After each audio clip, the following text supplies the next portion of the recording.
যে ভয়টা পাচ্ছিলাম। আবির ঝড়ের গতিতে মেঘদের রুমে গেছে। রুমে কেউ নেই। বিছানার উপর শাড়ি, কসমেটিক্স এলোমেলো পড়ে আছে। আবির আশেপাশে 2-3টা রুম চেক করলো, কোথাও কেউ নেই।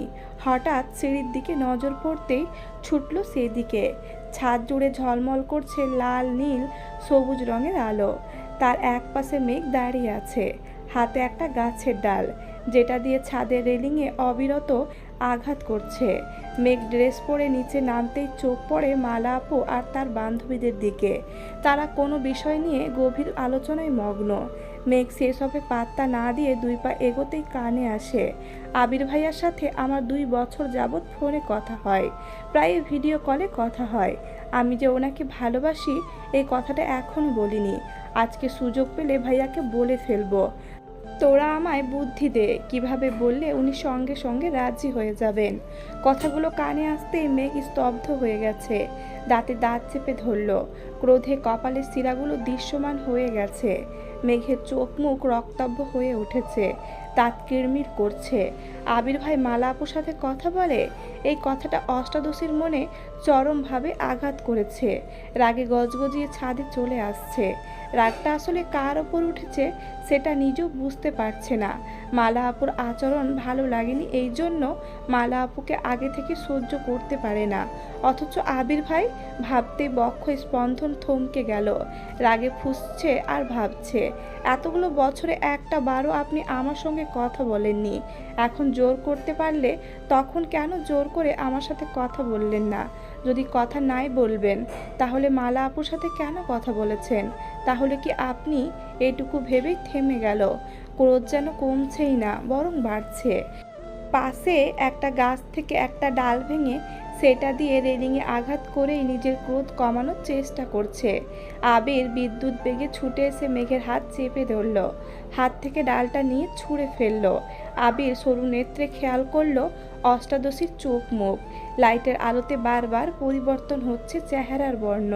মেঘের চোখে মুখে তীব্র ক্ষিপ্ততা। আবিরের উপস্থিতি বুঝতে পেরে রাগ যেন 3 গুণ বেড়ে গেছে।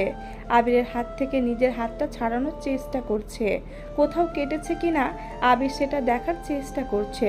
অথচ মেঘ নিজের সবটুকু শক্তি দিয়ে হাত সরানোর চেষ্টা করছে। মেঘের এমন কাণ্ডে আবির অগ্নি চোখে তাকিয়েছে। ধমক দিতে গিয়েও থেমে গেল।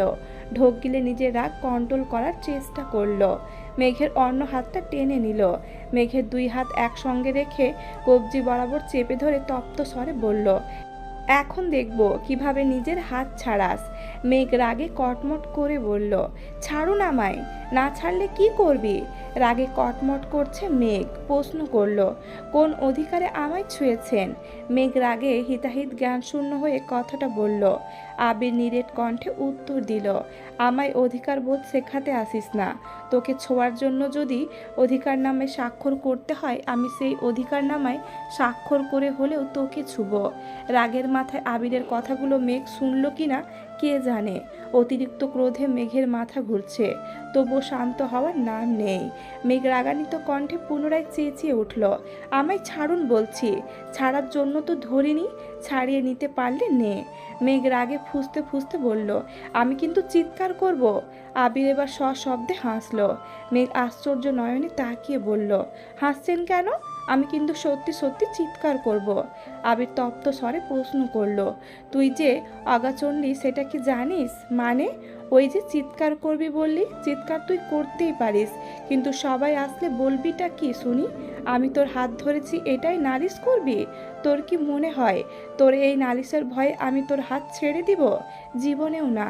বরং তুই নালিশ করলে আমার সুবিধাই হবে। দে চিৎকার। আবিরের কথাগুলো শুনে মেঘ হঠাৎই আবিরের দিকে কেমন করে তাকালো। এতক্ষণ নিজের ওপর নিয়ন্ত্রণ ছিল না। আবিরের ঠোঁটের কোণে এক চিলতে হাসির ঝলক দেখে অষ্টাদশী রাগ কিছুটা কমে এসেছে, তবে এখনো পুরোপুরি শান্ত হতে পারেনি। আবিরের মুখের পানে দুর্বদ্ধ দৃষ্টিতে তাকিয়ে আছে। দৃষ্টি নামাতে চোখ পড়ে রানী গোলাপি পাঞ্জাবিতে। সঙ্গে সঙ্গে অষ্টাদশীর অভিব্যক্তি পাল্টাতে শুরু করলো। আবির ভাইকে এভাবে দেখে যেন চোখ ফেরাতে পারছে না। আচমকা ফস করে শ্বাস ফেলল, নিজের ভেতরের সমস্ত রাগ ঝেড়ে ফেলতে চাইল। এই মানুষটার সাথে আর যাই হোক রাগ করা অষ্টাদশীর পক্ষে অসম্ভব বিষয়। আবির গলা খাখারি দিয়ে বলতে শুরু করলো, তোর কি হয়েছে আমি জানি না, জানতেও চাই না। আমি কিছু কথা বলবো, তুই চুপচাপ সেগুলো শুনবি। আবিরের কথায় মেঘের দৃষ্টি সরল, মাথা নিচু করে দাঁড়ালো। আবির বলে, মনে কর তুই একটা ড্রেস কিনতে একটা দোকানে গেছিস। অনেক খোঁজার পর একটা ড্রেস তোর খুব পছন্দ হয়েছে। যে ড্রেসটা নিতে যাবি তখনই অন্য একজন এসে তোর পছন্দের ড্রেসটা নিয়ে দেখতে লাগলো। তারও ড্রেসটা খুব পছন্দ হয়েছে। তখন তুই কি করবি? ড্রেসটা হাসি মুখে তাকে দিয়ে দিবি, নাকি শক্ত গলায় বলবি এই ড্রেসটা আমি নিব? যদি অভিমান করে তোর পছন্দের জিনিসগুলো মানুষকে দিতে থাকিস, পরে একটা সময় দেখবি তোর আশেপাশে প্রিয় জিনিস বলতে কিছুই নেই। মেঘ মনোযোগ দিয়ে কথাগুলো শুনল। আবির মেঘের হাত ছেড়ে স্বাভাবিক কণ্ঠে বলল, আমাদের আশেপাশে এমন অনেক ঘটনা আছে যেগুলো দেখেও না দেখার মতো করে চলতে হয়। যদি আমরা সেগুলোকে পাত্তা দিই তাহলে আমাদের জীবন ধ্বংস। অনিশ্চিত জীবনে যত দিন বাঁচবি ততদিন নিজেকে নিয়ে বাঁচার চেষ্টা করবি। আমি নিচে যাচ্ছি, 10 মিনিটের মধ্যে ফ্রেশ হয়ে নিচে আসবি। আবির দীর্ঘ পা ফেলে সিঁড়ির কাছে গিয়ে আবার পেছন ফিরে তাকালো, উচ্চ স্বরে বলল, মাই ডিয়ার স্প্যারো, সব কিছু চাইলেই পেয়ে যাবেন এমনটা নাও হতে পারে। প্রয়োজনে কিছু জিনিস আদায় করে নিতে হয়। আবির চলে গেছে। মেঘ ঠোঁট কামড়ে দাঁড়িয়ে আছে, মাথায় ঘুরছে আবির ভাইয়ের বলা শেষ কথাটা, প্রয়োজনে কিছু জিনিস আদায় করে নিতে হয়। মেঘের রাগ, অভিমান, মন খারাপের কারণগুলো এক মুহূর্তেই পালিয়েছে। আবির ভাই যেন অষ্টাদশীকে ইনডাইরেক্টলি তাকে বুঝিয়ে দিয়েছে আবির ভাইয়ের ভালোবাসা আদায় করে নিতে হবে। সহসা মেঘের ঠোঁটে হাসি ফুটেছে। এই হাসিতে কোনো খাদ নেই, মনের ভেতর নেই কোনো অভিযোগ। মেঘ দ্রুত রুমে গিয়ে ফ্রেশ হয়ে অন্তহীন পায়ে ছুটতে ছুটতে নিচে নামলো। মেঘের ছোটাছুটি দেখে হালিমা খান বিরক্ত হয়ে বললেন, এভাবে দৌড়াচ্ছিস কেন? পরে ব্যথা পেলে কি হবে? মেঘ একগাল হেসে উত্তর দিল, আমার কিছু হবে না। দৌড়ে বেরিয়ে আসে ঘর থেকে, আখি জোড়া কাউকে খুঁজছে। হঠাৎ চোখ পড়ে প্যান্ডেলের দিকে। একটা বেঞ্চে আবির ভাই বসে আছে, পেছনের সাইড দেখা যাচ্ছে। মেঘ চুলগুলো দেখে চিনতে পেরেছে। আবিরের পাশে সাকিবকে দেখে শিওর হয়েছে। সাকিব এইদিকেই তাকিয়েছিল।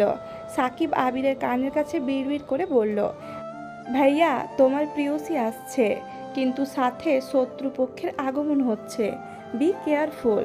সাকিব আবিরের পাশ থেকে উঠে আবিরের বিপরীতে একটা চেয়ার টেনে বসলো। মেঘ আবিরের কাছাকাছি আসতেই চোখে পড়ল। মালা একটা ট্রে নিয়ে মেঘের আগে আবিরের সামনে হাজির হলো, কিছু খাবার আর এক গ্লাস শরবত। আবিরের কাছে এসে মালা মোলায়েম কণ্ঠে বলল, ভাইয়া তোমাকে কতক্ষণ যাবৎ খুঁজতেছিলাম, তুমি তো দুপুরের পর আর কিছুই খাওনি, তাই খাবার নিয়ে আসছি।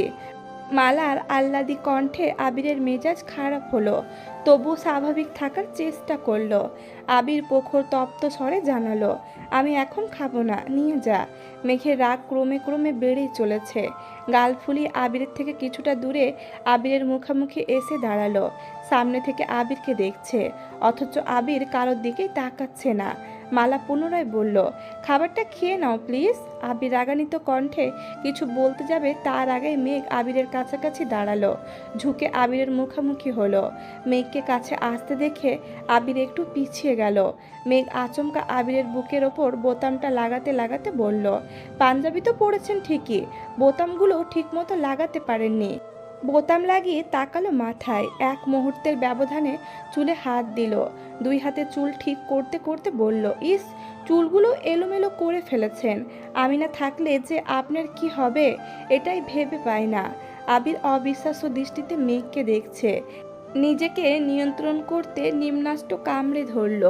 চোখে মুখের বিস্ময় যেন সরছেই না। মেঘ যে এমন কাণ্ড করবে এটা আবির কল্পনাতেও ভাবতে পারেনি। মেঘের কাণ্ডে স্তব্ধ হয়ে গেছে আবির। মেঘ চুল ঠিক করে এক পা পিছিয়ে আবিরকে ভালোভাবে পরখ করে মোলায়েম কণ্ঠে বলল, এই তো এখন ভালো লাগছে, মাশাল্লাহ। কথাটা বলেই ধপ করে আবিরের পাশে বসে পড়ল। সাকিব চেয়ারে বসে এতক্ষণ বিপুল চোখে সব ঘটনা দেখছিল। ছেলেটা মুখ চেপে হেসেই যাচ্ছে। সবার মুখে হাসি থাকলেও মালা রাগে ফুঁসছে। মেঘকে আবিরের বোন ব্যতীত কিছু ভাবেনি সে। তবে এখন মেঘের আচরণ দেখে মালার সহ্য হচ্ছে না। মেঘ মালার দিকে তাকিয়ে মুচকি হেসে বলল, আপু, আবির ভাই এই সময় কিছু খায় না, কিছু লাগলে আমি এনে দিবনি। তুমি বরং তোমার বান্ধবীদের সময় দাও। মালার আগে কটমট করে চলে যাচ্ছিল। সাকিব পেছন থেকে ডাকলো, মালা, খাবারটা বরং আমায় দিয়ে যা, আমি খেয়ে তোর জন্য দোয়া করব। মালা হুঙ্কার দিয়ে উঠল, তোর দোয়া আমার লাগতো না। আবির মেঘের দিকে নিষ্পলক দৃষ্টিতে তাকিয়ে আছে। আজ সকাল থেকে যা যা ঘটছে, তারপর আবির আর কোনোভাবেই নিজেকে সংযত রাখতে পারছে না। মালা চলে যাবার মেঘ আবিরের দিকে তাকালো। চোখে চোখ পড়তে আবির ভুরু নাচালো। মেঘ নিঃশব্দে হাসলো। কাজল কালো চোখ সাথে অকৃত্রিম হাসিতে আবির ঘায়েল হয়ে গেছে। নেশাক্ত কণ্ঠে শোধালো, এটা কি ছিল? মেঘ হাসি মুখে উত্তর দিল, আপনি বুঝবেন না। আবির ভুরু কুচকে তাকাতেই সাকিব বলে উঠল, ভাইয়া, শুধু হাতে পায়ে লম্বা হলেই হয় না, বুদ্ধিরও প্রয়োজন আছে। তোমার উচিত মেঘবতীর থেকে কিছু বুদ্ধি ধার নেওয়া। আবির মেঘের দিকে তাকিয়ে থেকেই মুচকি হেসে জানালো, আমিও তাই ভাবছি। এখন থেকে যখনই বুদ্ধির প্রয়োজন হবে তখনই ওর কাছে যাব। মেঘ আবিরের মুখের পানে চেয়ে ভেঙচি কেটে উঠে চলে গেছে। আবির নিঃশব্দে হাসছে আর অষ্টাদশীর প্রস্থান দেখছে। আবিরা যেখানে বসেছে তার পেছনে কিছুটা দূরে গায়ে হলুদের স্টেজ। মিম, দিশা আরও কয়েকটা মেয়ে সেখানেই বসে আছে। মিমকে দেখে মেঘও সেখানে গিয়ে মিমের পাশে বসেছে। সাকিব চেয়ার থেকে উঠে এসে আবিরের পাশে বসতে বসতে মোবাইল এগিয়ে দিয়ে বলল, নাও তোমার ভিডিও আর ছবি, ঠিক আছে কিনা দেখো। আবির টেনে টেনে সবগুলো দেখছে। মেঘের ভেংচি থেকে শুরু করে আরও অনেক ছবি তুলে ফেলেছে। একটা ছবিতে দুইজনের চোখের দিকে তাকিয়ে আছে। একটা ভিডিও করেছে, ভিডিওটাতে বোতাম লাগানো, চুল ঠিক করার দৃশ্য। সাকিব আস্তে করে বলল, ভাইয়া, আমার কিন্তু খুব রাগ উঠতেছে। আবির ফোনটা পকেটে রেখে বলল, কেন? আবির ঘাড় ঘুরিয়ে তাকাতেই দেখলো মেঘ সবার সঙ্গে কথা বলছে আর হাসছে। সাকিবের কাঁধে মাথা রেখে আবির মেঘকে দেখছে। সাকিব ঠান্ডা কণ্ঠে বলল, তোমাদের লুকোচুরি প্রেম আর কতদিন চলবে জানি না। এই যে কিছু বলতে পারো না, তোমার খারাপ লাগে না? খারাপ তো লাগেই। ওর জন্য কত নির্ঘুম রাত কাটে আমার। ও যদি জানতো নির্ঘুম রাত কাটিয়ে সকালবেলা ওর মায়াবী আঁখি জোড়া দেখলে মনে হয় আরও শত শত রাত নির্ঘুম কাটাতে পারবো। সাকিব মজা করে বলল, আহারে ভালোবাসা।